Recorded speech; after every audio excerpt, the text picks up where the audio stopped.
نحمدہ ونصلی علی رسولہ الکریم۔ یہ بڑی خوش قسمتی کا موقع ہوتا ہے کہ لوگ کسی بھی جگہ پر اللہ رب العزت کے لیے جمع ہوں اور ان کی سوچیں اور ان کی فکریں جو ہیں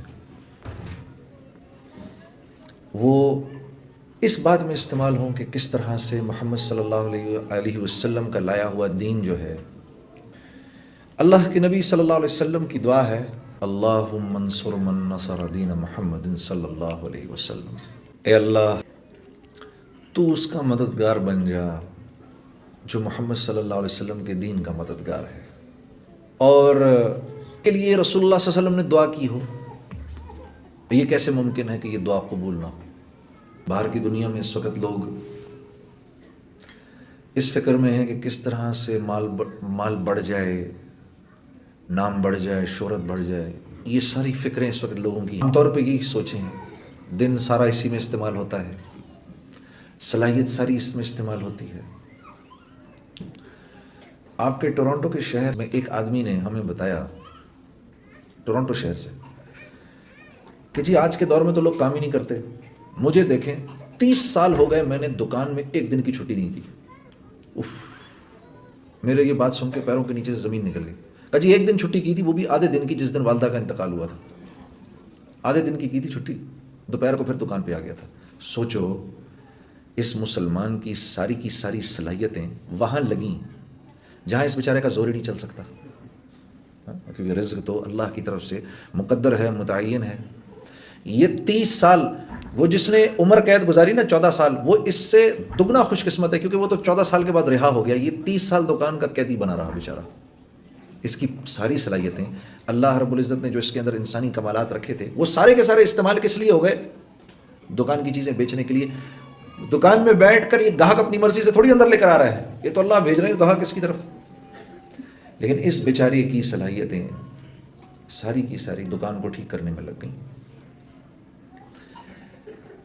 اس کی کیا وجہ ہے؟ اس کا قصوروار میں اپنے آپ کو سمجھتا ہوں، میں اپنے آپ کو اس پیارے بھائی کی صلاحیتوں کے ضائع ہونے کا میں قصوروار ہوں۔ کاش کہ میں نے وقت نکالا ہوتا، میں آیا ہوتا اس کے پاس، یہاں پر اس کو بتایا ہوتا۔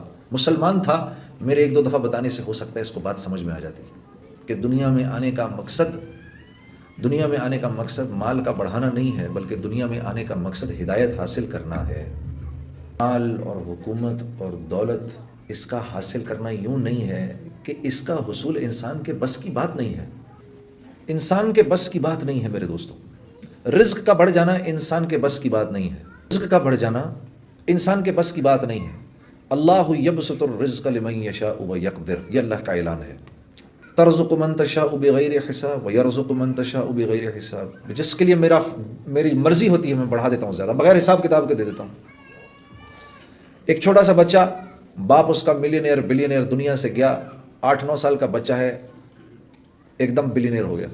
اب اس میں اس کا کیا کمال ہے؟ کون سی محنت لگی اس بچے کی؟ اللہ کی طرف سے ایک فیصلہ تھا۔ اور رزق کا لیکن مال کا بڑھنا یہ رزق کی بڑھوتی نہیں ہے، مال کا بڑھنا رزق کی بڑھوتی نہیں ہے۔ ہاں، رزق میں کیا کیا کچھ ہے؟ رزق میں مال بھی ہے، نیک بیوی بھی ہے، فرما بردار اولاد بھی ہے، معاشرے میں لوگوں عزت بھی ہے، سر ڈھانکنے کے لیے، سر چھپانے کے لیے چھت بھی ہے، کپڑے تن ڈھانکنے کے لیے کپڑے بھی ہیں، ہاں، کھانا بھی ہے، صحت بھی ہے، کروڑوں روپے پاس ہوں، کروڑوں ڈالر پاس ہوں، اور طبیعت اللہ ایسی خراب کر دے کہ آدمی کے جسم میں لقمہ ایک بھی نہ جائے، تو آپ یہ کہیں گے کہ اس کا رزق بڑھ گیا ہے، کیونکہ پیسے تو بہت آ رہے ہیں۔ امن و امان بھی ہے، عافیت بھی ہے، لوگوں کا آپس میں مل جل کے رہنا بھی ہے، یہ سب رزق ہے۔ تو اللہ فرما رہے ہیں یہ ہم اپنی مرضی سے بڑھاتے ہیں، ہم اپنی مرضی سے گھٹاتے ہیں، ہم اس میں برکت دیتے ہیں اور ہم اس میں بے برکتی دیتے ہیں۔ تو یا اللہ کس کے لیے برکت دیتے ہیں اور کس کے لیے بے برکتی کرتے ہیں آپ؟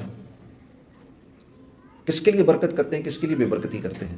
تو میرے عزیز دوستو, اللہ رب العزت کے ہاں ان الدین عند اللہ الاسلام, یہ اللہ کا فیصلہ ہے. بھائی میرے قریب ہونا چاہتے ہو, میرے دوست بننا چاہتے ہو, تو اسلام یعنی یہ جو میرا حبیب ہے محمد صلی اللہ علیہ وسلم, اس کے رنگ میں رنگ جاؤ. تم اس کے ہو جاؤ, ہم تمہارے ہو جائیں گے. ہاں, اب چاہے ٹورنٹو میں رہو, لاہور میں رہو, کوئی فرق نہیں پڑتا. یہ جو آپ سب پاکستان چھوڑ کے بھاگ کے ادھر آ گئے پیسے کمانے کے لیے, یہ تو اسلام کا مزاج ہی نہیں ہے نا. لیکن آپ کا کیا قصور ہے؟ ہم بھی یہی ہیں, ہم پاکستان کے اندر مارے مارے پھر رہے ہیں, آپ یہاں پر. ہاں, وہ میں دوستوں سے عرض کرتا ہوں, کبھی کبھار میں دوستوں کو کبھی کبھار کہتا ہوں, یہاں کے دوستوں کو, آپ دیکھو تو صحیح ہم پاکستانی کتنے بیوقوف ہیں. ہم پاکستان میں کتنے بیوقوف ہیں. ہم سب سمجھ رہے ہیں یہاں پر ٹورنٹو میں آپ سب سکھی ہیں. آپ ہماری بیوقوفی کی انتہا دیکھو. ہم سمجھتے ہیں آپ سب ادھر سوکھے ہیں, آپ سے زیادہ تو پریشان کوئی نہیں ہے. ہاں, سود نے آپ لوگوں کی مت مار دی ہے.